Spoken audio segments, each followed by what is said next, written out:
नरेंद्र मोदी के प्रधानमंत्री बनने के बाद में 7 साल पूर्ण हो चुके हैं, यानी कि 7 साल बेमिसाल। मोदी के इन 7 सालों के अंदर कई बड़े बड़े डिसीजन हम सभी को देखने मिले हैं, जिसमें एयर स्ट्राइक से लेकर के पुलवामा अटैक जैसे कई बड़े फैसले शामिल हैं। लेकिन इसी बीच एक नई बीमारी कोरोना महामारी जो पिछले लगभग साल भर से पूरे देश को परेशान करके रखी हुई है, इसी को लेकर के प्रधानमंत्री नरेंद्र मोदी ने कई बड़े फैसले लिए हैं, जिनसे मैं आप सभी को आज अवगत करवाने जा रहा हूं। नमस्कार, स्वागत है आपका न्यूज 19 में। मैं पुलकित सक्सेना आप लोगों के साथ। आइए नजर डालते हैं 7 साल बेमिसाल। सबसे पहले मैं आप सभी को बता दूं कि इस कोरोना काल के अंदर कई परिवार ऐसे हैं जो गरीब तबके के हैं, या फिर उन परिवार का निजी स्रोत आय का कुछ भी नहीं बचा। इसी को लेकर के प्रधानमंत्री नरेंद्र मोदी ने एक नया डिसीजन लिया है, जिससे मैं आप सभी को अवगत करवाने जा रहा हूं। प्रधानमंत्री नरेंद्र मोदी ने कहा है कि कोरोना काल के अंदर जिस परिवार का मुखिया कमाने वाला उसकी डेथ हो गई है या किसी भी अन्य कारण से उसकी मौत हो गई है कोरोना के चलते, तो उसके परिवार के जो बच्चे अनाथ हुए उन सभी का पालन पोषण से लेकर के पढ़ाई लिखाई तक का पूरा खर्चा सरकार के द्वारा किया जाएगा। इसके अंतर्गत बड़ी बात तो ये है कि अनाथ बच्चों को बालिग होने पर 10 लाख रुपए दिए जाएंगे। जब वह बालिग हो जाएंगे तब उन्हें 10 लाख रुपए तक दिए जाएंगे। इसके बाद में निःशुल्क शिक्षा दी जाएगी। साथ ही साथ शिक्षा के लिए ऋण लेने पर जो ब्याज दिया जाता है, वह ब्याज भी इन बच्चों को चुकाना नहीं पड़ेगा। वह ब्याज अब पीएम केयर फंड के द्वारा दिया जाएगा। साथ ही 18 साल की उम्र तक 5 लाख रुपए तक का मुफ्त स्वास्थ्य बीमा भी करवाया जाएगा, जिससे अब ये अनाथ बच्चे अब इनका पढ़ाई लिखाई भी कर सकेंगे और इनका भविष्य अब उज्जवल बन सकेगा। इसी खबर पर ज्यादा जानकारी के लिए हमारे साथ भाजपा कार्यकर्ता नमन काबरा भी जुड़ चुके हैं। तो नमन, भारतीय जनता पार्टी जो पिछले काफी समय से पार्टी है और इसके प्रधानमंत्री नरेंद्र मोदी है। साथ ही साथ आपको बता दूं कि प्रधानमंत्री नरेंद्र मोदी ने जो गरीब तबके के बच्चे हैं या जिनके ऊपर से माँ बाप का साया उठ चुका है, इस कोरोना काल के दौरान उन अनाथ बच्चों के लिए एक अच्छी पहल शुरू की है। तो इस पहल के बारे में आप सबसे पहले तो हमें बताइए। देखिए, सर्वप्रथम मैं आपको बता देता हूं, कोरोना महाबीमारी के समय पर जिस प्रकार नरेंद्र मोदी जी, हमारे देश के प्रधानमंत्री जी ने जिनका परिवार छिन चुका है उनके लिए जो वादे किए हैं, मुफ्त शिक्षा, स्वास्थ्य बीमा और मानसिक पेंशन देने की जो उन्होंने देश के सामने अपील की है, उनको मैं बहुत बहुत धन्यवाद ज्ञापित करता हूं। उन्होंने देश के अनाथ और बेसहारा बच्चों के बारे में सोचा और 23 साल की उम्र के, जब बच्चा 23 साल का होगा तब 10 लाख तक की मदद देने का जो हमारे देश के प्रधानमंत्री जी ने जो वादा किया है, उनको बहुत बहुत धन्यवाद ज्ञापित करता हूँ। बिल्कुल बिल्कुल। साथ ही साथ निःशुल्क शिक्षा की भी बात कही है प्रधानमंत्री ने। बिल्कुल बिल्कुल, उन्होंने निःशुल्क शिक्षा की भी बात कही है। और जब कोई भी बालक 18 साल का होगा, 5 साल तक उसको आर्थिक मदद भी दी जाएगी। ऐसे कई उन्होंने वादे किए हैं इस देश के युवाओं के लिए, इस देश के बालकों के लिए। लेकिन नमन, मेरे को इसमें सबसे अच्छी बात तो यह लगी है कि 18 साल की उम्र तक जो 5 लाख रुपए तक का मुफ्त स्वास्थ्य बीमा कराया गया है, और उसके बाद में शिक्षा के लिए जो बच्चे ऋण लेते हैं 18 साल के बाद में, उस पर ब्याज भी अब पीएम केयर फंड से दिया जाएगा। बिल्कुल, 10 साल से कम आयु के बच्चों को निजी केंद्रीय विद्यालय या निजी स्कूलों में जो उनकी शिक्षा होगी वो मुफ्त पीएम केयर फंड से दिया जाएगा। इसके लिए पूरे देश में एक बहुत ही उल्लास है, बहुत ही एक हर्ष का विषय है कि देश के प्रधानमंत्री जी ने इस प्रकार की पहल करी, इस प्रकार की नई योजनाएं चलाई। बहुत बहुत धन्यवाद करता हूं मैं प्रधानमंत्री जी का। बिल्कुल बिल्कुल बिल्कुल। आपको क्या लगता है कि इस कोरोना महामारी के दौरान प्रधानमंत्री ने जो कदम उठाया है, उस कदम से क्या कोरोना महामारी पर भी कुछ असर पड़ेगा या कोरोना महामारी और फैलती हुई नजर आएगी? देखिए, जिस प्रकार केंद्र सरकार और केंद्र के कई नेतागण जो कोरोना महाबीमारी पर पूरी देश की जनता को जागरूक कर रहे हैं, पूरी देश की जनता को ये बता रहे हैं कि हाथ धोकर रहिए, मुंह पर मास्क लगा कर रहिए, और कहीं ना कहीं केंद्र सरकार पूरी देश की 130 करोड़ जनता के साथ खड़ी है और कोरोना में हम सब और आप सब मिलकर के इस बीमारी को मुक्त करेंगे, इस बीमारी से लड़ने का काम करेंगे। चलिए, आपका बहुत बहुत धन्यवाद हमारे से जुड़ने के लिए। जी जी, बहुत बहुत धन्यवाद जो आपने इस समय को दिया, बहुत बहुत धन्यवाद। चलिए, 7 साल बेमिसाल के अंदर फिलहाल इतना ही। बने रहिए हमारे साथ। नमस्कार। वहीं बड़ी खबर राजधानी जयपुर से आ रही है। आज 30 मई को अतिरिक्त पुलिस आयुक्त दित्य राहुल प्रकाश ने चांदपुर स्थित रिजर्व पुलिस लाइन से कोरोना जागरूकता वाहन रैली को हरी झंडी दिखाकर रवाना किया। राहुल ने कहा, अब कोरोना के केस कम हो रहे हैं, इसका मतलब ये नहीं कि हम लापरवाह हो जाए। जिसका नतीजा है संक्रमण दर अब बिल्कुल कम होती जा रही है। राजधानी जयपुर में खुशी की बात भी है, एहतियात भी बरतना जरूरी है। वही बात है कि जितने भी राज्य सरकार ने कदम उठाए, जो निर्देश दिए, उसकी पालना कराने का दायित्व प्रशासन और पुलिस पे था, वो हमने किया। जनता से जो सहयोग मिलना चाहिए था वो भी हमें मिला। हम केवल ये कह रहे हैं कि जो आने वाला समय है उसमें अनुशासन को नहीं छोड़ना है। कल से अनलॉक की प्रक्रिया शुरू हो सकती नहीं है, जैसे भी निर्देश मिलेंगे उसकी पालना कराई जाए। Thank you. नमस्कार, स्वागत है आपका न्यूज 19 में और आप देख रहे हैं हमारा हरियाणा बुलेटिन। आइए नजर डालते हैं अब तक की तमाम बड़ी खबरों की ओर। 5 जून को किसान जलाएंगे बीजेपी नेताओं के सामने कृषि कानून की कॉपी। उन्होंने कहा कि कृषि कानूनों के विरोध में किसानों ने 5 जून को कृषि कानूनों की कॉपी जलाने का फैसला किया है। किसान नेता ने गुरनाम सिंह चड़ूनी ने एक वीडियो जारी कर यूपी और उत्तराखंड के किसानों से भी विरोध में शामिल होने की अपील की है। हरियाणा के फरीदाबाद में वक्त पर इंजेक्शन नहीं मिला तो निकल गई बुजुर्ग की आंख। फरीदाबाद के मेट्रो अस्पताल में एक बुजुर्ग महिला ब्लैक फंगस से पीड़ित है। परिवार का आरोप है कि सरकार ने समय पर इलाज के लिए इंजेक्शन उपलब्ध नहीं करवाए, इसलिए डॉक्टरों को उनके मरीज की आंख निकालनी पड़ी। फिर बढ़े पेट्रोल और डीजल के दाम। हरियाणा में पेट्रोल और डीजल के दामों में बढ़ोतरी हुई है। पेट्रोल का दाम 10 पैसे और डीजल का दाम 15 पैसे तक बढ़ गया है। लॉकडाउन में आम लोगों की पहुंच से दूर हुआ पौष्टिक आहार। सेहत का कैसे रखेंगे ध्यान। एक तरफ लॉकडाउन लगा हुआ है और दूसरी तरफ पौष्टिक आहार जैसे फल, सब्जी, मीट और अंडों के दामों में लगातार बढ़ोतरी हो रही है। कोरोना काल में लोगों के लिए पौष्टिक आहार जरूरी है, लेकिन कीमतों के कारण लोग पौष्टिक आहार से दूर होते जा रहे हैं। वहीं गैंगस्टर बेटे की मौत का 5 साल बाद मां ने ऐसा लिया बदला कि गैंग चलाया, रेकी की और मौत के घाट उतार दिया।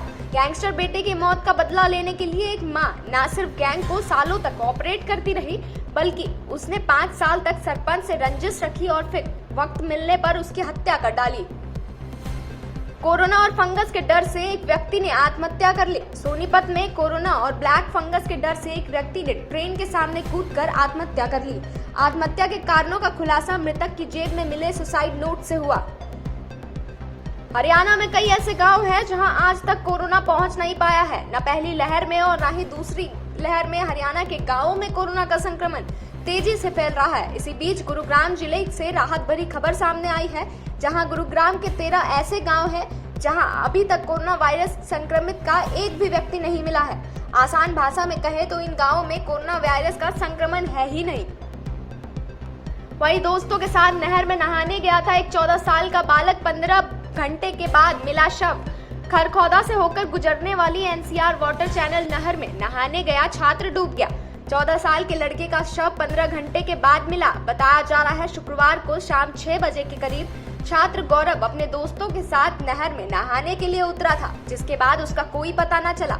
शुक्रवार की रात करीब 11 बजे तक गौरव की तलाश नहर में की गई, लेकिन बात नहीं बन पाई। गौरव का शव शनिवार को सुबह 9 बजे के करीब मिला। गुरमीत राम रहीम ने जेल अधीक्षक को आवेदन लिखा है। इमरजेंसी समझाते हुए बाहर जाने दीजिए, मेरी मां बहुत बीमार है। हरियाणा के रोहतक जिले की सुनारिया जेल में सजा काट रहे डेरा सच्चा सौदा प्रमुख गुरमीत राम रहीम ने एक बार फिर पैरोल के लिए आवेदन दिया है। राम रहीम ने जेल अधीक्षक को इमरजेंसी पैरोल देने की अर्जी दी है। इसमें उसने अपनी बीमार मां का हवाला दिया है। हरियाणा के स्वास्थ्य मंत्री अनिल विज ने शुक्रवार को कहा कि कोरोना वायरस से संक्रमण मुक्त हो गए, लेकिन परेशानियों का सामना कर रहे मरीजों के लिए सोमवार से राज्य के हर प्रमुख अस्पताल में पोस्ट कोविड सेंटर देखभाल केंद्र उमंग खोले जाएंगे। उन्होंने कहा कि उमंग नाम से ये विशेष क्लिनिक राज्य के सभी बड़े सरकारी अस्पतालों में खोल दिए जाएंगे। मंत्री ने कहा कि ऐसे अस्पतालों में इन केंद्रों के लिए एक समर्पित कमरा आरक्षित किया जाएगा। आज के इस बुलेटिन में बस इतना ही। देश और दुनिया की तमाम खबरों के लिए देखते रहिए न्यूज़ 9। 19।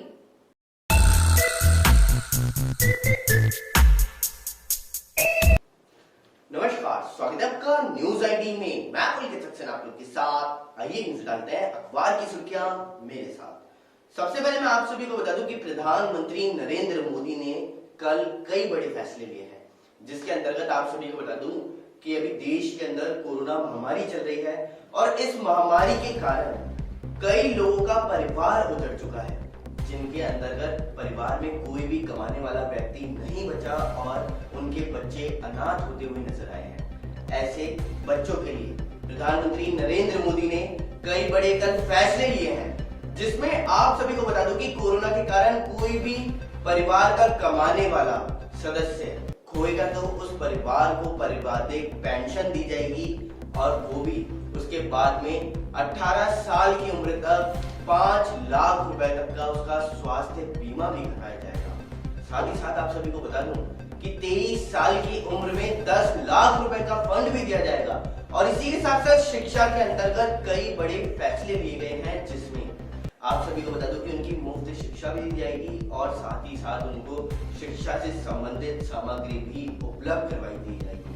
इसमें भी कई बड़े प्रावधान हैं, जिसमें कुछ कक्षा से लेकर के कुछ कक्षा तक अलग नियम है और बड़ी कक्षाओं के लिए अलग नियम बनाए गए हैं। इसको लेकर के विस्तार से मैं आप सभी को जरूर बताऊंगा, लेकिन अभी नजर डालते हैं अखबार की सुर्खियों की ओर। आप सभी को एक बात और बताता हूं कि ब्रिटिश और नॉर्वे के वैज्ञानिकों ने एक बड़ा खुलासा किया है। जो ये कोरोना वायरस चल रहा है, ये कोरोना वायरस देश के अंदर पिछले साल भर से ज्यादा हो चुका है, जब से यह कोरोना वायरस पूरे देश में चल रहा है। और इसी कोरोना वायरस के चलते हुए कई लोग परेशान भी हो चुके हैं। और आखिर ये कोरोना वायरस आया तो आया कहां से? ये कोरोना वायरस चीन से आया था, ऐसा अंदाजा लगाया जा रहा था। और इसके बाद में जब वैज्ञानिकों ने इस पर दावा भी ठोक दिया है कि यह सही में चीन से ही आया है। उन्होंने एक रिसर्च करी और रिसर्च के बाद में यह पता लगा कि यह चीन के अंदर ही संक्रमण फैला है। साथ ही साथ आप सभी को बता दूं कि चीन ने इसको छुपाने की भी काफी कोशिश करी थी, लेकिन वैज्ञानिकों ने जब इस पर रिसर्च करी तो तथ्य सामने आने शुरू हो गए हैं। और अब एक बार फिर चीन के गुआंगझू में यह संक्रमण फैलता हुआ नजर आ रहा है। तो आप सब भी अब सतर्क हो जाइए, क्योंकि रिकवरी रेट तो अच्छी है अपने राजस्थान और पूरे देश की, लेकिन यह संक्रमण कहीं वापस ना आ जाए, इस बात का खतरा सभी को मंडरा रहा है।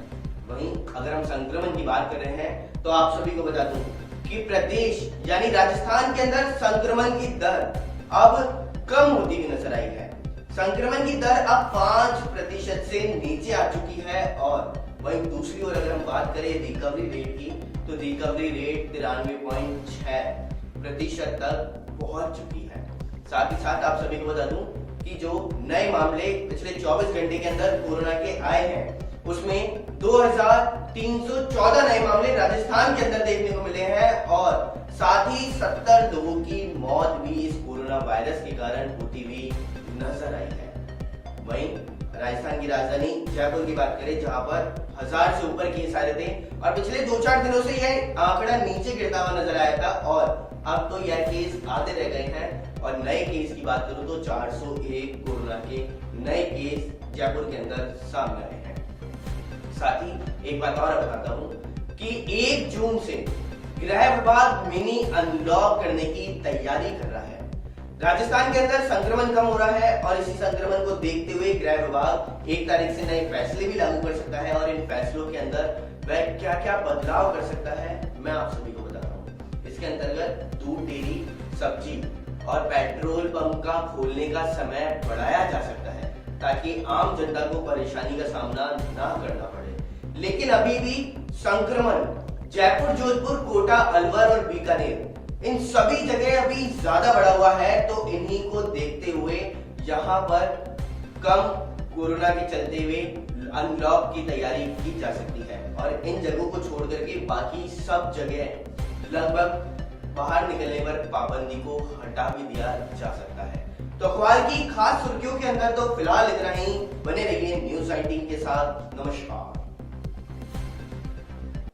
नमस्कार, स्वागत है आपका न्यूज 19 में। मैं हिमांशी। बुलेटिन की शुरुआत करेंगे उससे पहले नजर डाल लेते हैं आज की हेडलाइंस पर। वसुंधरा की जन रसोई में भाजपा गायब, पार्टी चला रही सेवा ही संगठन कार्यक्रम। इससे अलग पूर्व सीएम के नाम से जरूरतमंदों को भोजन करा रहे हैं पूर्व मंत्री, विधायक और बड़े नेता।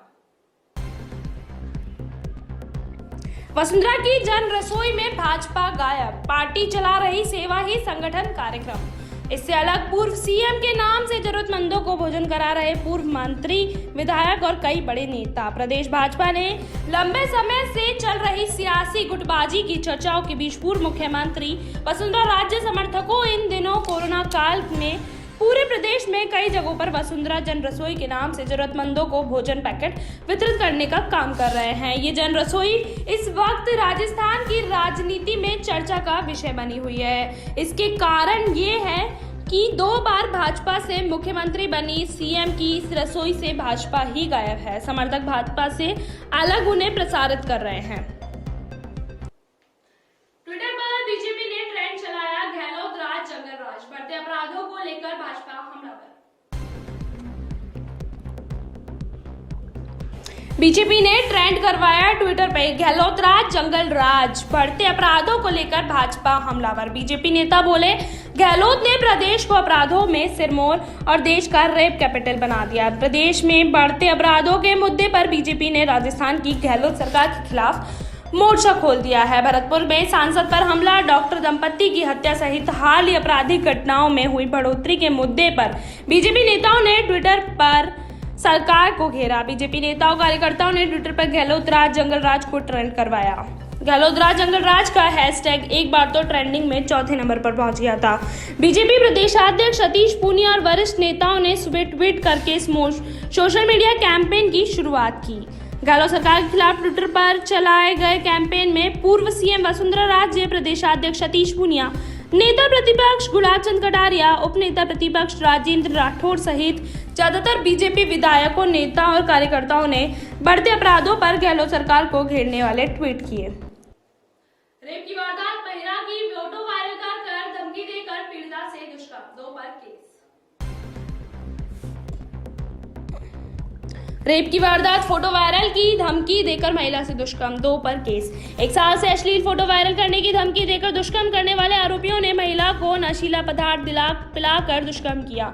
जाते समय आरोपी पीड़िता के गले में पहनी सोने की मूर्ति और घर में रखी नकदी भी ले गए। ग्राम पंचायत बांगड़सर की विवाहिता ने शुक्रवार शाम को अपने पति के साथ बज्जू थाने पहुंचकर 2 आरोपियों के खिलाफ दुष्कर्म का मामला दर्ज करवाया। बज्जू एसएचओ नरेश कुमार निर्वाण ने बताया कि भंवर लाल मेघवाल व मदन लाल मेघवाल निवासी बांगड़सर ने 1 साल पहले पीड़िता को अकेली देखकर उसकी अश्लील फोटो खींच ली है। उन्हें वायरल करने की धमकी देकर 1 वर्ष से उसके साथ दुष्कर्म कर रहे थे। 25 मई की रात 2 बजे दोनों आरोपी उसकी ढानी आए। पीड़िता घर के बाहर सो रही थी, उसका पति खेत में सो रहा था। आरोपियों ने उसे नशीला पदार्थ खिलाया और उसके साथ दुष्कर्म किया। मरीजों की फर्जी भर्ती दिखाकर बेच दिए 250 रेमडेसिविर इंजेक्शन। मरीजों की फर्जी भर्ती दिखाई, बेच दिए 250 रेमडेसिविर। जिन्हें वॉरियर्स माना उन्होंने ही बेच डाले प्राण रक्षक इंजेक्शन। एमडीएम अस्पताल के 14 नर्सिंग कर्मी संदेह के घेरे में। जोधपुर संभाग के सबसे बड़े मथुरादास माथुर अस्पताल में कोरोना मरीजों के इलाज महत्वपूर्ण माने गए रेमडेसिविर इंजेक्शन को लेकर बड़ा घोटाला सामने आया है। महामारी के घोर संकट काल में जब संक्रमितों के परिजन एक इंजेक्शन के लिए दर दर भटक रहे थे, तब अस्पताल के ही 17 नर्सिंग कर्मी इंजेक्शन की कालाबाजारी में जुटे थे, जिसमें अब तक 14 नर्सिंग स्टाफ इस मामले में पूरी तरह लिप्त होना बताया जा रहा है। वहीं 3 नर्सिंग स्टाफ अभी संदेह के घेरे में हैं।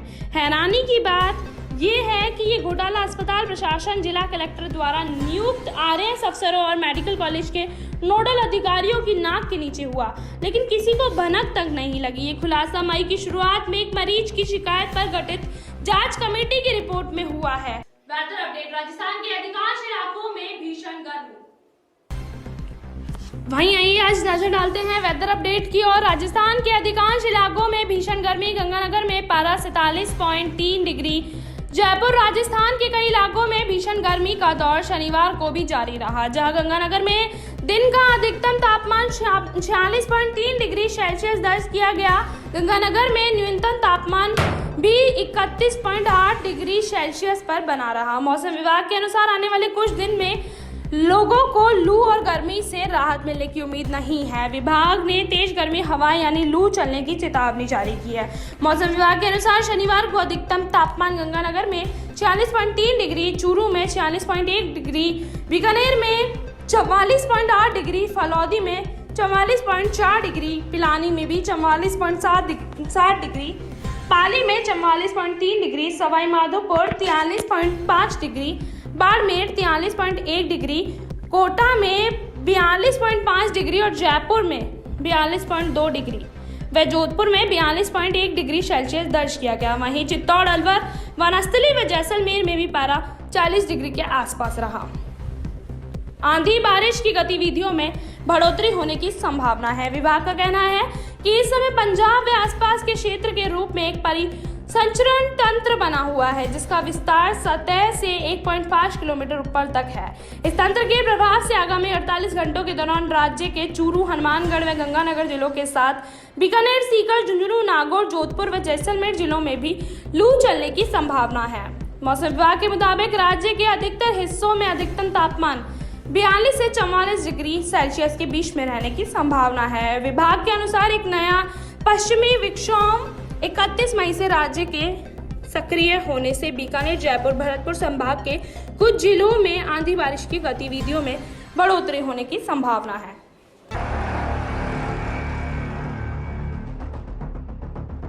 नमस्कार, स्वागत है आपका न्यूज 19 में और मैं हूं आपके साथ स्वाति मिश्रा। हिंदुस्तान में कोरोना की दूसरी लहर काफी हद तक अब ढीली होती नजर आ रही है, जिसके बाद सरकार ने निर्णय लिया है कि करीब 1 महीने से लागू इन पाबंदियों पर अब थोड़ी बहुत छूट दी जाएगी। वहीं कुछ राज्यों में अब लॉकडाउन को खोलने की तैयारी में सरकार जुट गई है। वहीं कई ऐसे राज्य भी हैं जहां अब तक कोई फैसला नहीं हो पाया है कि लॉकडाउन को बढ़ाया जाएगा या अभी कोई पाबंदियां जारी रहेगी।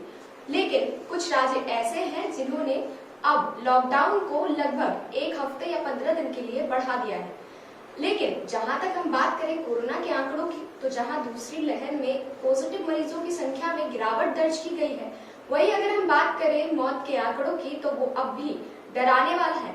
तो आइए इस रिपोर्ट में हम नजर डालते हैं कि वो कौन कौन से राज्य हैं जहां लॉकडाउन को बढ़ा दिया गया है और वो किन किन राज्यों में अभी पाबंदियों पर छूट मिलने की संभावना है। देखिए हमारी ये खास रिपोर्ट। वो राज्य जहां ढील देने की तैयारी है उनमें से है दिल्ली। दिल्ली में 7 जून तक के लिए लॉकडाउन बढ़ा दिया गया है, लेकिन 31 मई से अनलॉक की प्रक्रिया शुरू हो जाएगी। 31 मई को 2 तरह की छूट मिलेगी। पहली तो ये कि इंडस्ट्रियल एरिया में 4 दीवारी या कैंपस में मैन्युफैक्चरिंग और प्रोडक्शन यूनिट चलाने की इजाजत होगी और दूसरी वर्क साइट के भीतर कंस्ट्रक्शन एक्टिविटी हो सकेगी। मध्य प्रदेश की बात करें तो 1 जून से लॉकडाउन की प्रक्रिया होगी। हालांकि नाइट कर्फ्यू और हर रविवार को जनता कर्फ्यू लगाया जाएगा। 5% से ज्यादा और 5% से कम संक्रमण दर है वहां दुकानें शाम 6 बजे तक खुली रहेंगी, लेकिन जहां कम है वहां दुकानें आम दिनों की तरह खोली जा सकेंगी। ज्यादा संक्रमण वाले शहरों में रेस्टोरेंट में सिर्फ होम डिलीवरी के लिए खोलेंगे, लेकिन कम संक्रमण वाले शहर में 50% ग्राहक बैठ सकेंगे। बात करें हिमाचल प्रदेश की तो 31 मई से सुबह 9 बजे से शाम 5 बजे तक सभी दुकानें खोली जा सकेंगी, लेकिन वीकेंड कर्फ्यू लगा रहेगा। यूपी में अब तक कुछ भी तय नहीं किया गया है। यूपी में 31 मई की सुबह 7 बजे तक लॉकडाउन है। यहाँ अभी तक लॉकडाउन बढ़ाने या अनलॉक करने को कुछ भी तय नहीं हुआ है। हालांकि जून के पहले हफ्ते से लॉकडाउन में ढील मिल सकती है, फिर भी नाइट कर्फ्यू और वीकेंड कर्फ्यू लागू रहेगा। अब बात करते हैं उन राज्यों की जहां लॉकडाउन बढ़ सकता है। महाराष्ट्र में यहाँ 15 दिन के लिए लॉकडाउन बढ़ाना तय है, यानी 15 जून तक। स्वास्थ्य मंत्री राजेश टोपे इस बात को कह चुके हैं। हालांकि उन्होंने ये भी कहा है कि इस बार लॉकडाउन में थोड़ी ढील मिल सकती है, इसके लिए अलग से गाइडलाइंस जारी होंगी। अब बात करें झारखंड की तो यहाँ 3 जून तक लॉकडाउन रहेगा। वहीं राजस्थान में 8 जून तक लॉकडाउन रहेगा। हालांकि 1 जून से थोड़ी ढिलाई मिलनी शुरू हो जाएगी, लेकिन शादियां 30 जून तक घर पर या कोर्ट मैरिज के रूप में ही होंगी, जिसमें 11 लोग ही शामिल हो सकेंगे। पश्चिम बंगाल में 16 मई तक लॉकडाउन जारी है। यहाँ 30 मई को खत्म हो रहा था, लेकिन इसे अब बढ़ा दिया गया है। तमिलनाडु में 31 मई तक लॉकडाउन था, जिसे अब 7 जून तक के लिए बढ़ा दिया गया है। इस दौरान फल, सब्जी और किराने की दुकान भी बंद रहेंगी। वहीं बात करें केरला की, तो यहाँ 9 जून तक के लिए लॉकडाउन बढ़ा दिया गया है। इसके पहले 16 मई और 23 मई को भी एक हफ्ते के लिए लॉकडाउन बढ़ाया जा चुका है। कर्नाटका में 24 मई को लॉकडाउन खत्म होना था, लेकिन इसके बाद और भी बढ़ा दिया गया। यहाँ 7 जून तक लॉकडाउन रहेगा। कर्नाटक वो राज्य है जहाँ संक्रमण अब भी बढ़ रहा है। वहीं उत्तर पूर्वी राज्यों में अब भी सख्तियां जारी रहेंगी। आज के इस खास रिपोर्ट में बस इतना ही। देश और दुनिया की तमाम खबरों के लिए देखते रहिए न्यूज़ 19। वही खबर सिकंदरा से आ रही है, जहां सिकंदरा कस्बे में मेन मार्केट सहित प्रमुख मार्गों से होते हुए पुलिस ने फ्लैग मार्च निकाला है। मानपुर प्रताधिकारी संताराम मीणा के नेतृत्व में थाना प्रभारी कमलेश कुमार मीणा ने पुलिस दल के साथ ही फ्लैग मार्च निकाला। आमजन में विश्वास व अपराधियों में भय पैदा करने की पहली प्राथमिकता। थाना प्रभारी कमलेश मीणा ने कहा, फ्लैग मार्च के दौरान कोई आवारा लोग नजर नहीं आए। वहीं खबर कटरा रोड से, जहां पर प्रधानमंत्री नरेंद्र मोदी के 7 वर्ष का कार्यकाल पूर्ण होने पर सेवा सप्ताह भाजपा कार्यकर्ताओं के द्वारा मनाने का आह्वान किया गया है और इसके दौरान सभी की सेवा की जाएगी इस कोरोना महामारी से, ताकि सभी को निजात मिल सके। मोदी सरकार के दूसरे कार्यकाल में 2 वर्ष पूर्ण होने पर गडरा रोड के भाजपा कार्यकर्ताओं ने बैठक करके सेवा सप्ताह मनाने का संकल्प लिया है। भाजपा जिला उपाध्यक्ष दशरथ मेघवाल ने बताया कि सेवा सप्ताह के तहत अस्पताल, उत्तर बस्ती, दक्षिण बस्ती, प्रमुख बाजार, ग्वारिया बस्ती एवं जरूरतमंद इलाकों को लोगों को मास्क, सैनिटाइजर बांटे जाएंगे और इसी के साथ भयंकर गर्मी को देखते हुए कुछ स्थानों पर पक्षियों के लिए परिंदे भी लगाए जाएंगे। साथ ही उन्होंने बताया कि गडरा रोड पूरे मंडल में यदि कोरोना काल में भोजन के लिए या किसी भी तरह की मदद लोगों को चाहिए तो भाजपा का प्रत्येक कार्यकर्ता उनके साथ कंधे से कंधा मिलाकर के खड़ा हुआ है। इस बैठक में भाजपा जिला उपाध्यक्ष के अलावा गडरा रोड मंडल अध्यक्ष भारू सिंह रावत सर, मंडल महामंत्री हितेश राठी सहित कई लोग मौजूद रहे। आज जो भारतीय जनता पार्टी के बैनर तले में जो ये बैठक रखी गई है, बैठक में क्या उद्देश्य है? उद्देश्य है मोदी जी कार्यकाल का जो 2 वर्ष पूर्ण हो गए हैं दूसरे कार्यकाल के, उस संबंध में बैठक रखी गई है और मास्क और सैनिटाइज वितरण करेंगे। तो कच्ची बस्तियां हैं और हॉस्पिटल है और उत्तर बस्ती है, दक्षिण बस्ती है, ग्वारिया बस्ती है, उसमें मास्क और सैनिटाइज वितरण करेंगे। और मोदी जी का कार्यकाल बहुत अच्छा रहा और इस महामारी के दौर में जो मास्क और सैनिटाइज वितरण करेंगे और जो भी गरीब परिवार जो बिल्कुल ही असहाय है उनको किट भी वितरण करेंगे। और ऐसा पार्टी ने ऊपर सेवा की सप्ताह है, उसके अनुसार हम सप्ताह मनाएंगे। और भारतीय जनता पार्टी कंधे से कंधा मिलाकर जो भी गरीब परिवार है उनके साथ में खड़े हैं, जो भी इस कोरोना महामारी से जो काल कवलित हो चुके हैं उनके परिवार के साथ में है और हम सब उनकी ईश्वर की शांति से प्रार्थना है। भारत माता की जय हो। भारत माता की जय हो। भारतीय जनता पार्टी भारतीय जनता पार्टी के जो 2 साल पूर्ण हुए हैं उसमें आपको क्या खुशी महसूस हो रही है और आपको कैसा लग रहा है? बहुत ही अच्छा लग रहा है। मोदी सरकार जी ने बहुत ही कार्यकाल अच्छा संभाला और ये कोरोना काल में भी अच्छा प्रदर्शन किया है। हमारी टीम भारतीय जनता पार्टी हर जगह पहुंच रही है और ये सैनिटाइज वगैरह, मास्क वगैरह हम उनको वितरण कर रहे हैं। पूरा हर घर जाके उनको देख रहे हैं, देखभाल कर रहे हैं और हॉस्पिटल में भी जा रहे हैं। सब जगह अच्छा माहौल लग रहा है। कोरोना काल में लोग सब सुरक्षित है, हर घर में अंदर है।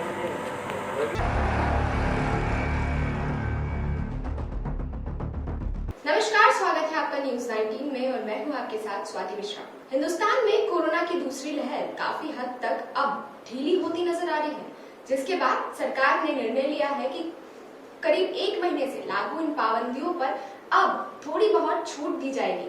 वहीं कुछ राज्यों में अब लॉकडाउन को खोलने की तैयारी में सरकार जुट गई है। वहीं कई ऐसे राज्य भी हैं जहां अब तक कोई फैसला नहीं हो पाया है कि लॉकडाउन को बढ़ाया जाएगा या अभी कोई पाबंदियां जारी रहेगी। लेकिन कुछ राज्य ऐसे हैं जिन्होंने अब लॉकडाउन को लगभग 1 हफ्ते या 15 दिन के लिए बढ़ा दिया है। लेकिन जहां तक हम बात करें कोरोना के आंकड़ों की, तो जहां दूसरी लहर में पॉजिटिव मरीजों की संख्या में गिरावट दर्ज की गई है, वही अगर हम बात करें मौत के आंकड़ों की तो वो अब भी डराने वाला है। तो आइए इस रिपोर्ट में हम नजर डालते हैं कि वो कौन कौन से राज्य हैं जहां लॉकडाउन को बढ़ा दिया गया है और वो किन किन राज्यों में अभी पाबंदियों पर छूट मिलने की संभावना है। देखिए हमारी ये खास रिपोर्ट। वो राज्य जहां ढील देने की तैयारी है उनमें से है दिल्ली। दिल्ली में 7 जून तक के लिए लॉकडाउन बढ़ा दिया गया है, लेकिन 31 मई से अनलॉक की प्रक्रिया शुरू हो जाएगी। 31 मई को 2 तरह की छूट मिलेगी। पहली तो ये कि इंडस्ट्रियल एरिया में 4 दीवारी या कैंपस में मैन्युफैक्चरिंग और प्रोडक्शन यूनिट चलाने की इजाजत होगी और दूसरी वर्क साइट के भीतर कंस्ट्रक्शन एक्टिविटी हो सकेगी। मध्य प्रदेश की बात करें तो 1 जून से लॉकडाउन की प्रक्रिया होगी। हालांकि नाइट कर्फ्यू और हर रविवार को जनता कर्फ्यू लगाया जाएगा।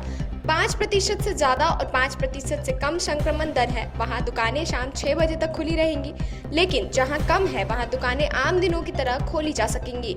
ज्यादा संक्रमण वाले शहरों में रेस्टोरेंट में सिर्फ होम डिलीवरी के लिए खोलेंगे, लेकिन कम संक्रमण वाले शहर में 50% ग्राहक बैठ सकेंगे। बात करें हिमाचल प्रदेश की तो 31 मई से सुबह 9 बजे से शाम 5 बजे तक सभी दुकानें खोली जा सकेंगी, लेकिन वीकेंड कर्फ्यू लगा रहेगा। यूपी में अब तक कुछ भी तय नहीं किया गया है। यूपी में 31 मई की सुबह 7 बजे तक लॉकडाउन है। यहाँ अभी तक लॉकडाउन बढ़ाने या अनलॉक करने को कुछ भी तय नहीं हुआ है। हालांकि जून के पहले हफ्ते से लॉकडाउन में ढील मिल सकती है, फिर भी नाइट कर्फ्यू और वीकेंड कर्फ्यू लागू रहेगा। अब बात करते हैं उन राज्यों की जहां लॉकडाउन बढ़ सकता है। महाराष्ट्र में यहाँ 15 दिन के लिए लॉकडाउन बढ़ाना तय है, यानी 15 जून तक। स्वास्थ्य मंत्री राजेश टोपे इस बात को कह चुके हैं। हालांकि उन्होंने ये भी कहा है कि इस बार लॉकडाउन में थोड़ी ढील मिल सकती है, इसके लिए अलग से गाइडलाइंस जारी होंगी। अब बात करें झारखंड की तो यहाँ 3 जून तक लॉकडाउन रहेगा। वहीं राजस्थान में 8 जून तक लॉकडाउन रहेगा। हालांकि 1 जून से थोड़ी ढिलाई मिलनी शुरू हो जाएगी, लेकिन शादियां 30 जून तक घर पर या कोर्ट मैरिज के रूप में ही होंगी, जिसमें 11 लोग ही शामिल हो सकेंगे। पश्चिम बंगाल में 16 मई तक लॉकडाउन जारी है। यहाँ 30 मई को खत्म हो रहा था, लेकिन इसे अब बढ़ा दिया गया है। तमिलनाडु में 31 मई तक लॉकडाउन था, जिसे अब 7 जून तक के लिए बढ़ा दिया गया है। इस दौरान फल, सब्जी और किराने की दुकान भी बंद रहेंगी। वहीं बात करें केरला की तो यहाँ 9 जून तक के लिए लॉकडाउन बढ़ा दिया गया है। इसके पहले 16 मई और 23 मई को भी एक हफ्ते के लिए लॉकडाउन बढ़ाया जा चुका है। कर्नाटका में 24 मई को लॉकडाउन खत्म होना था, लेकिन इसके बाद और भी बढ़ा दिया गया। यहाँ 7 जून तक लॉकडाउन रहेगा। कर्नाटक वो राज्य है जहाँ संक्रमण अब भी बढ़ रहा है। वहीं उत्तर पूर्वी राज्यों में अब भी सख्तियां जारी रहेंगी। आज के इस खास रिपोर्ट में बस इतना ही। देश और दुनिया की तमाम खबरों के लिए देखते रहिए न्यूज़ 19। नमस्कार, स्वागत है आपका न्यूज़ 19 में और मैं हूँ आपके साथ स्वाति मिश्रा। यूं तो नारी को साहस का अवतार माना जाता है। आज एक बार फिर हिंदुस्तान की नारी ने अपने साहस और पराक्रम का एक अनूठा परिचय दिया है। जी हम बात कर रहे हैं 2019 के पुलवामा हमले में शहीद हुए मेजर डोंडियाल की पत्नी निकिता, जिन्होंने आज अपने पति के नक्शे कदम पर चलते हुए उन्होंने आज भारतीय सेना को ज्वाइन किया है, जिसके बाद वो काफी सोशल मीडिया पर और अन्य कई प्लेटफॉर्म पर लगातार वायरल हो रही है। आइए हम बताते हैं आखिर कौन है निकिता कौर डोंडियाल और किस प्रकार उन्होंने देश की सेवा करने का ये अनूठा प्रण लिया है।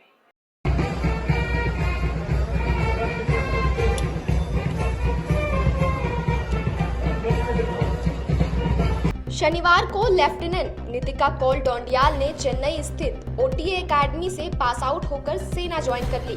शनिवार को सेना की चेन्नई स्थित ऑफिसर्स ट्रेनिंग एकेडमी में शॉर्ट सर्विस कमीशन अधिकारियों की पासिंग आउट परेड हुई। इस परेड में सबकी निगाहें लगी थी लेफ्टिनेंट नितिका कौल की तरफ। पीपिंग सेरेमनी के दौरान खुद सेना के उत्तरी कमांड के कमांडर लेफ्टिनेंट जनरल वाईके जोशी ने उनके कंधों पर 2 सितारे लगाकर सेना में शामिल किया। जम्मू कश्मीर के उधमपुर स्थित सेना की उत्तरी कमान से इस निकिता कौल की पीपिंग सेरेमनी की वीडियो जारी की। देखते ही देखते नितिका कौल सोशल मीडिया पर छा गई। पिछले 2 साल में 2 बार ऐसा हुआ है कि नितिका कौल तस्वीर और वीडियो सोशल मीडिया पर छाई है। इससे पहले उनकी तस्वीर फरवरी 2019 में उस वक्त सामने आई थी जब उनके पति मेजर विभूति शंकर डोंडियाल का पार्थिव शरीर उनके पैतृक घर उत्तराखंड के देहरादून पहुंचा था। अपने पति के पार्थिव शरीर के पास काफी देर बैठकर नितिका कौल उन्हें निहारती रही, प्यार करती रही और धीरे से कुछ बोलते हुए भी सुनी गई थी। उस वक्त नितिका गुरुग्राम की एक मल्टीनेशनल कंपनी में काम करती थी, लेकिन पति की मौत के बाद उन्होंने खुद सेना में शामिल होने की ठानी और एसएससी परीक्षा पास कर ओटीए चेन्नई में दाखिला लिया। 9 महीने की कड़ी मेहनत के बाद अब सेना के ऑर्डिनेंस कोर का हिस्सा बन गई हैं। आपको बता दें कि पुलवामा हमले के दौरान नितिका कौल के पति मेजर विभूति डोडियाल सेना की राष्ट्रीय राइफल्स में तैनात थे। पुलवामा हमले के कुछ दिन बाद ही उनकी यूनिट ने हमले को अंजाम देने वाले आतंकियों को पुलवामा में एक गांव में घेर लिया था। उसी दौरान एनकाउंटर में मेजर विभूति की मौत हो गई थी। लंबी चली इस मुठभेड़ के बाद सेना, सीआरपीएफ और जम्मू कश्मीर पुलिस ने सभी आतंकियों को मार गिराया था। नितिका कौल के सेना में शामिल होने पर उत्तराखंड के मुख्यमंत्री त्रिवेंद्र सिंह रावत ने ट्वीट कर बधाई दी है। उन्होंने लिखा, भारतीय सेना और भारतीय महिला के शौर्य, गौरव और जज्बे को देवभूमि नमन करता है। देश पर मिटने वाले हर 5वां शहीद इसी उत्तराखंड की धरती पर जन्म लेता है। देश सेवा करने की सौजन्य धाम की इसी गौरवशाली परंपरा को बनाए रखने के लिए नितिका कौल का आभार।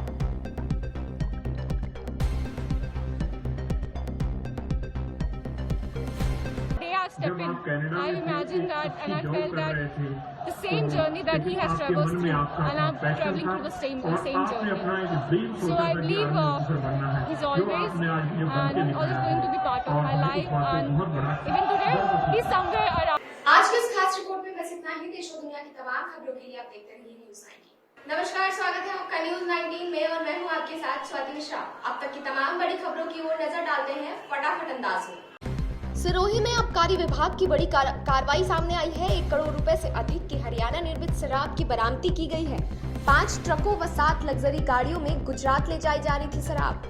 पुलिस कमिश्नर की मॉनिटरिंग में गठित टीमों ने कार्रवाई की। इस कार्रवाई में करीब 1500 शराब की पेटियां बरामद करने की सूचना। स्वरूपगंज से आबू रोड वाले हाईवे पर हुई ये कार्रवाई। सवाई माधोपुर में पुलिस कस्टडी में व्यक्ति की मौत के मामले में एसपी ने बड़ी कार्रवाई की है। एसपी सुधीर चौधरी ने थाना स्टाफ को लाइन हाजिर किया। SHO Mukesh Sharma, head constable Salimuddin एवं कांस्टेबल सीताराम को सस्पेंड कर दिया है। कल एकड़ा निवासी राम भजन की कस्टडी में मौत हो गई थी। कोरोना ड्यूटी के बहिष्कार की चेतावनी दी है। वहीं जयपुर में अपनी मांगों को लेकर एकजुट हुए इंटर्न डॉक्टर्स कोविड-19 ड्यूटी के बहिष्कार की दी चेतावनी। मांगे नहीं माने जाने पर सोमवार से बहिष्कार पर कर सकते हैं इंटर्न डॉक्टर। कोरोना का कहर कम हुआ है। जिले में लगातार कोरोना संक्रमण कम हो रहे हैं। पिछले 19 दिनों से लगातार गिरा कोरोना का ग्राफ। जिले में 16 नए कोरोना पॉजिटिव मरीज सामने आए। शहर में 2 और ग्रामीण क्षेत्रों में 14 पॉजिटिव मरीज मिले। कोरोना से एक महिला की मौत भी हुई है। वहीं मन की बात में पीएम मोदी ने कहा, पूरी ताकत से कोरोना के खिलाफ लड़ रहे हैं, हर तूफान से बाहर निकाला जाएगा। वहीं कोरोना से लड़ाई में फ्रंटलाइन वर्कर्स की उल्लेखनीय भूमिका है। देश के 10 दिनों में 2 साइक्लोन का मुकाबला भी किया है। नरेंद्र मोदी के नेतृत्व में एनडीए सरकार के 7 साल पूरे। जेपी नड्डा बोले, सेवा दिवस मनाएंगे। 30 मई को एनडीए के 7 साल पूरे हो रहे हैं, लेकिन इस बार देश में फैले कोरोना महामारी की वजह से कोई कार्यक्रम नहीं करने का लिया फैसला। कोरोना महामारी में कई परिवार तबाह हुए हैं। जिन बच्चों से माता पिता नहीं रहे, उनके लिए बीजेपी के शासन वाली राज्य सरकारें योजनाएं शुरू करें। इस बारे में दिशा निर्देश जल्द ही दिए जाएंगे। वहीं चौमू में भाजपा के 7 साल का कार्यकाल पूरा होने पर कई कार्यक्रम का आयोजन। चौमू में रक्तदान शिविर, मास्क व सैनिटाइजर का वितरण किया गया। जयपुर में आयकर विभाग का नया पोर्टल होगा लॉन्च। 7 जून को नए फीचर्स के साथ पोर्टल की होगी लॉन्चिंग। 1 से 6 जून तक ई फाइलिंग का काम रहेगा बंद। अधिकारी 10 जून के बाद करेंगे आयकर से जुड़ी सुनवाई। फेसलेस स्कीम सहित अन्य योजनाओं को डिजिटल मजबूती देने की कवायद। वहीं उदयपुर में अवैध बजरी खनन के विरुद्ध झल्लारा पुलिस की बड़ी कार्रवाई सामने आई है, जहां अवैध रूप से बजरी में भरा डंपर जब्त किया गया है। थाने में प्रकरण दर्ज कर खनन को रोक लगा दी गई है। आज के इस बुलेटिन में बस इतना ही। देश और दुनिया की तमाम खबरों के लिए देखते रहिए news 19। Hello, good morning, welcome back to news 19। Let's have a quick look on the news so far. Prime Minister Narendra Modi will address the nation on his monthly radio program Mann Ki Baat. In last edition of Mann Ki Baat, PM Modi had an emotional moment remembering those who lost their lives to COVID-19 and asked the people not to fall prey to the rumors about vaccines. The PM's address comes as India on the Sunday reported the lowest number of COVID-19 cases in last 46 days. India on Sunday reported more than 1 lakh new COVID cases, which is lowest daily figures the country has been in last 46 days. The death toll has been dropped to 3,460, which is the lowest in 3 weeks since May 3rd. As many as 58,000 primary teachers in Jharkhand have demanded the status of frontline warriors and extra incentives for working tirelessly on the COVID duty in the state. They said it is high time that the state government should take charge and provide these teachers the status of frontline warriors, including financial assistance of Rs 50 lakhs. 50-year-old man was arrested on the Saturday for allegedly thrashing a stray dog to death in Odisha's Kendrapara district. The incident happened in the Pathamundai police station area of the district on Friday. They said the accused, Babulal Singh, a native of Praharpur locality, was arrested after the video of the fatal assault on the dog went viral on social media. On the first death anniversary of her husband, Major Vibhuti Shankar Dondial, 28-year-old Nikita Kaul Dondial joined the Indian Army on Saturday as the lieutenant. The widow of the Indian Army officer passed out from the Officers Training Academy in Chennai. A year ago, 35-year-old Major Vibhuti Dondial laid down his life after an intense gun battle with the terrorists in Jammu and Kashmir, Pulwama. Soon after her husband's death, Nikita Kaul cleared the Short Service Commission examination and started her training. The couple has got married in 2018 and within a year, Nikita lost her husband. Nikita left her corporate job and joined the army as a tribute to her late husband. So that's all of today's headlines. For further update, please watch News 19. Thank you. वही खबर दौसा जिले से सामने आ रही है, जहां पर आप सभी को बता दूं कि 1 करोड़ 80 लाख रुपए की लागत से 10 सौर ऊर्जा नलकूप और हैंडपंपों से पेयजल की समस्या से निजात मिलती हुई अब नजर आएगी। दौसा जिले के विधानसभा लालसोट क्षेत्र के विधायक एवं उद्योग मंत्री प्रसादी लाल मीणा के विकास कार्यों का पिटारा खोल दिया है। कोरोना वैश्विक महामारी में भी लालसोट क्षेत्र में चिकित्सा उपकरणों एवं संसाधनों की बहुत बड़ी खेप। चिकित्सा विभाग को सुपुर्द करने के बाद लालसोट में विकास पुरुष के नाम से जान पहचान रखने वाले मंत्री मीणा विकास कार्यों में कहीं भी कमी नहीं छोड़ रहे हैं। कोरोना मरीजों के उचित उपचार के लिए लालसोट विधानसभा क्षेत्र में सभी CSC व PSC पर भी कोरोना महामारी में काम आने वाले उपकरण स्थापित कर दिए गए हैं। मुख्यमंत्री की बजट घोषणा के अनुसार 40 नवीन हैंडपंप स्थापित करने के साथ पेयजल की समस्या से क्षेत्रवासियों को निजात दिलाने के उद्देश्य से 1 करोड़ 80 लाख की लागत से 40 हैंडपंपों और सौर ऊर्जा आधारित नलकूपों को स्थापित करने की नवीन स्वीकृति की अनुशंसा जारी की गई है।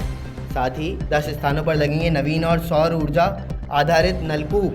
महाराजपुरा कोलियान बस्ती, बांस लक्ष्मीपुरा मुख्य गांव स्कूल के पास में बिछा देवस्थान, बिजलवास चौड़, बैरवा मालीडानी, चौड़ियावास, खुर्रा माताजी के पास, भगवतपुरा, रालावास स्कूल, मंडावरी कोठीवाली, ठाणी एवं बालिका उच्च माध्यमिक विद्यालय में 1 करोड़ की लागत से सौर ऊर्जा आधारित नलकूप स्थापित कर क्षेत्रवासियों को पेयजल संबंधी नवीन सौगात उद्योग एवं राजकीय उपक्रम मंत्री प्रसादी लाल मीणा द्वारा दी गई है। वही खबर बालीगुई से सामने आ रही है, जहां पर आप सभी को बता दूं कि प्रधानमंत्री नरेंद्र मोदी के 7 वर्ष के कार्यकाल को पूर्ण होने पर परिंडे लगाए गए हैं। साथ ही साथ मास्क का भी वितरण किया गया। देश के यशस्वी प्रधानमंत्री नरेंद्र मोदी के कार्यकाल के ऐतिहासिक 7 वर्ष पूरे होने के उपलक्ष्य में सेवा ही संगठन कार्यक्रम के तहत भाजपा बड़ियाल कला मंडल की ओर से मंडल अध्यक्ष सुभाष माल के नेतृत्व में राजकीय सामुदायिक स्वास्थ्य केंद्र गोलाड़ा में फेस मास्क वितरित किए व पक्षियों को पानी के लिए परिंडे भी लगाए। वहीं गोलाड़ा किसान सेवा केंद्र पर व स्कूल में 11 पानी के पलीडे लगवाए हैं और लोगों को मास्क भी वितरित करके कोरोना वैक्सीन लगवाने के लिए जागृत किया है। इसी दौरान मंडल के पदाधिकारी व कार्यकर्ता त्रिलोक सैनी, गोलाड़ा, सोहन सिंह, करीरिया वीरेंद्र सिंह राजपूत, सीताराम नूरपुर, चरण सिंह, नीलोज, वीरेंद्र राकेश रतिराम, अनिल छोटू, उम्मेद आदि कार्यकर्ता मौजूद रहे।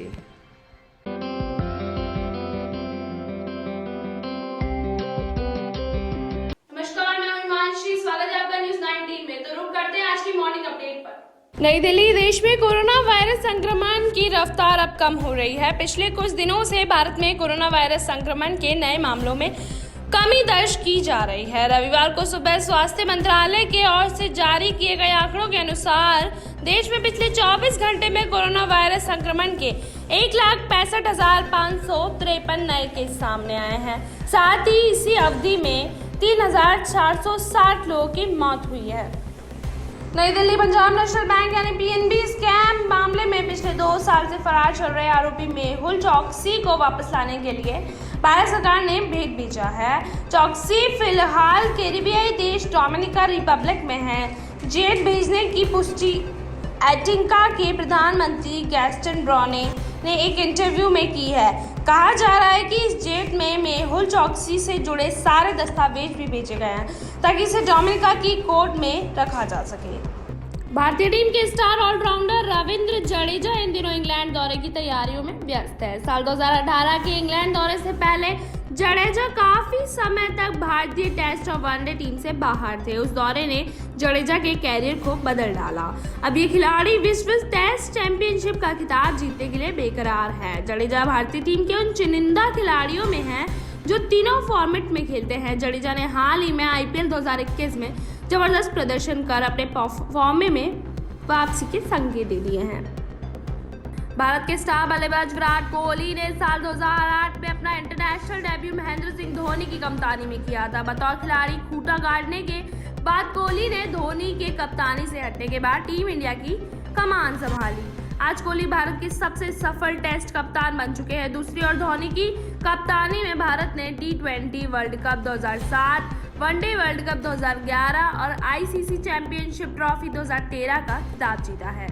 केरल में अल्पसंख्यक स्कॉलरशिप स्कीम को लेकर हाईकोर्ट से झटके के बाद राज्य सरकार मुश्किल में फंस गई है। हाईकोर्ट के फैसले से राज्य में मुस्लिम समुदाय बेहद नाराज है तो दूसरी तरफ ईसाइयों में खुशी की लहर है। बता दें कि शुक्रवार को केरल हाईकोर्ट ने राज्य सरकार के 6 साल पुराने उस आदेश को रद्द कर दिया जिसके तहत अल्पसंख्यक के नाम पर मुसलमानों को 80% स्कॉलरशिप दी जा रही थी, जबकि ईसाइयों की इसमें महज 20% हिस्सेदारी थी। केरल हाईकोर्ट ने इस फैसले को असंवैधानिक करार दिया।